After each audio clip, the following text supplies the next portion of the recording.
In today's video, I'm going to teach you how to add YouTube link to Google AI Studio.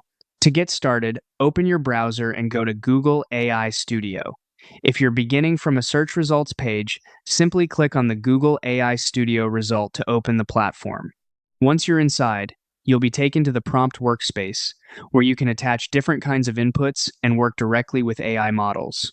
Before adding the video, look over to the configuration panel on the right-hand side. Click on the model selector and choose the latest AI model available.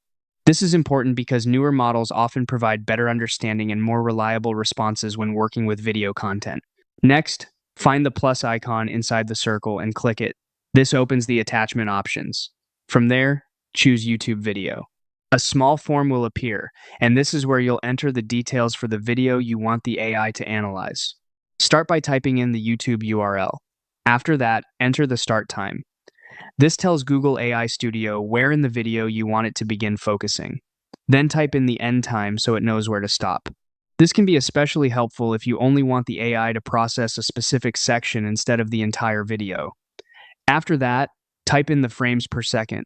This setting affects how frequently frames are sampled from the video, so it helps control the level of detail the model receives. Once all of those fields are filled in, click Save. You should now see the attached video appear as a token block in your prompt area. Right next to that video token block, type your instructional prompt clearly and directly so the model knows what you want it to do with the video content. When everything looks good, click Run. Google AI Studio will then process the YouTube video input together with your prompt and generate a response based on the section you selected.